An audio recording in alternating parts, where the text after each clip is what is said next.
Alright, listen up you fleshy bags of water. Today we are talking about cancer. Yeah, I know, fun topic, but hey, it's only the second leading death cause in the US, so at least you're not dying of being bad at breathing. Yet anyway, I'm gonna tell you how to not accidentally speedrun your way to the afterlife without turning this into a biology lecture that just makes you wanna chug bleach. Now before we start, I need to explain quickly how cancer develops in the first place. I thought it wasn't gonna be a biology lesson. Just hear me out, I promise it's not. So your body is like a massive, slightly incompetent factory that's constantly photocopying its own instruction manually. Most of the time it does tiny mistakes, which is fine, but sometimes a page comes out looking like it was written by a drunk toddler. That's when your immune system, the factory's overzealous security guard, is supposed to show up, taste the weird new cell and throw it right into the incinerator.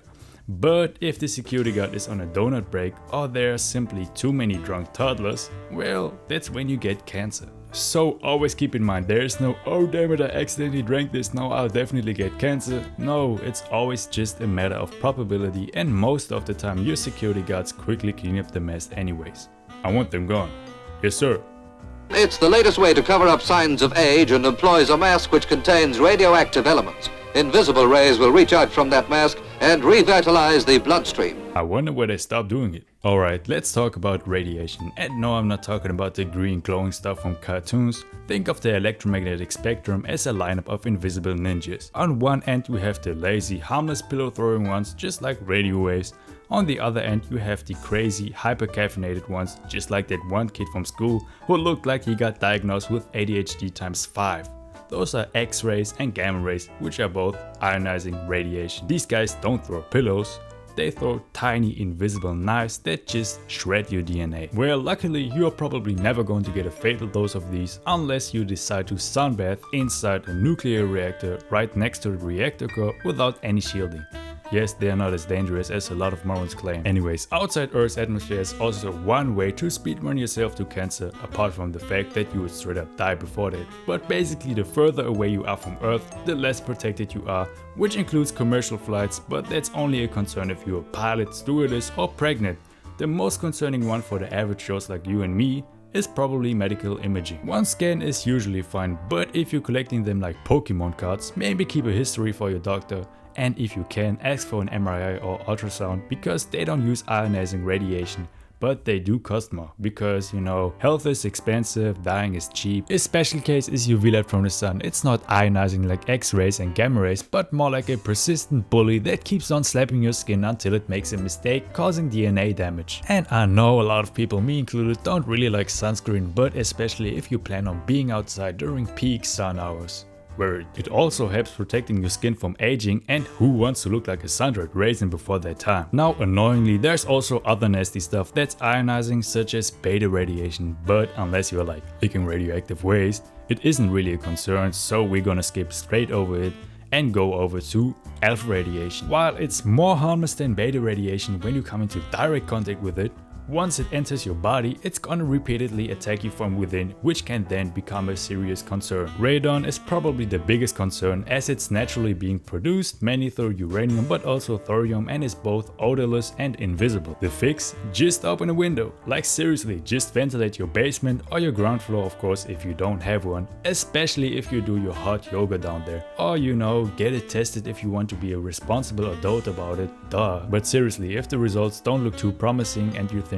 "huh, my air conditioner alone will fix it," nope, because cooling systems often just circulate the same indoor air around the house, instead of removing radon at the source or bringing in enough fresh air. So your AC is basically just a very expensive fan for radon. Another honorable mention is tobacco. Yes, cigarette smoke also contains radioactive elements such as polonium-210 and lead-210, which can build up in the lungs over time and can stay in there for decades. So cigarettes are basically just a nuclear waste dump, and yes, even people nearby can breathe it in.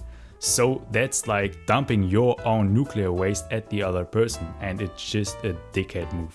Chemicals. When people hear chemicals cause cancer, they often imagine a badass poison that instantly kills cells. But the real story of course is way more boring, just like biology and unlike chemistry of course. So basically the chemicals just react with your DNA, corrupt the DNA, and then the corrupted DNA gets copied, and you already know the drill. And in fact, tobacco smoke does not only contain radioactive elements, but also aggressive DNA troublemakers that just directly bite onto the DNA, just like that one person that always tries to sneak into the group picture, but nobody even knows him, and is just ruining the picture for everyone. And almost the same thing goes for alcohol, but if you smoke and drink at the same time, it's even worse. And annoyingly, processed meat is also on the list. Think of bacon, pepperoni and hot dogs, but basically during the processing some nasty chemicals can form. But if you compare them with tobacco and alcohol, it's way less concerning. Now there are also some chemicals that can be a little sneakier, such as some acidize, and here's how it works. So you wear a dyed fabric, it then gets broken down by the stuff living on your skin, and then the newly formed chemical can be absorbed and can head straight over to the liver. And once there, this happens. Do you know what to do with this? Nope. Let's just try this. What's the worst thing that can happen? And there you have your DNA reactive chemical. But even this chemical isn't even nearly as sneaky as TCDD. So TCDD is like the badass James Bond of cancer-causing chemicals.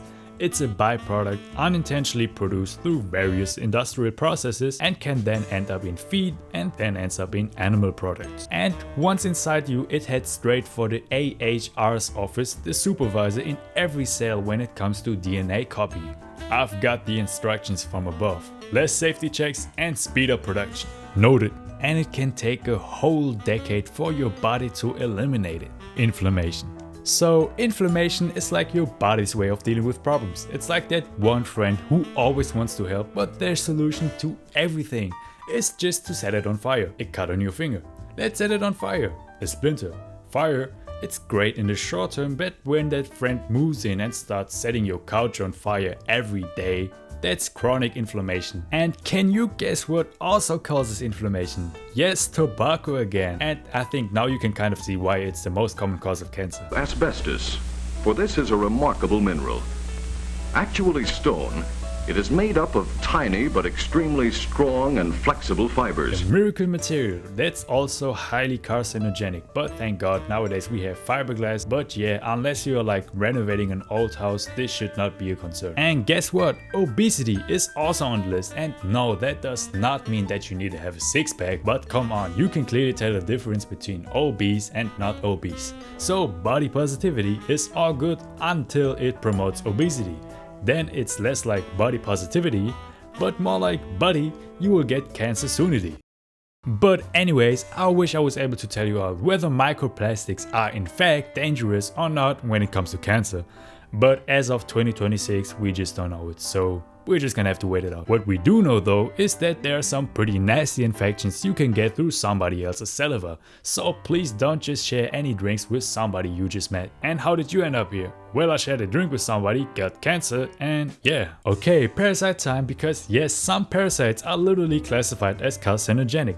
I'm not gonna go into details like eggs being laid inside your body and Oceans and chlorinated pools are generally safe, but if it's something like this, yeah, maybe look it up first. So what's the takeaway here? Basically, smoking is a waste of money just to get unlimited tickets for the lottery, the jackpot, cancer. Also try to stay mentally and physically healthy, because turns out your body is a whiny little baby that doesn't like it when you stress, whether it be mental or physical stress, even when it comes to cancer. So do what you can, or don't, I'm not your dad. But if you end up with a tumor the size of a grapefruit, don't come crying to me, and subscribe if you don't want to miss out.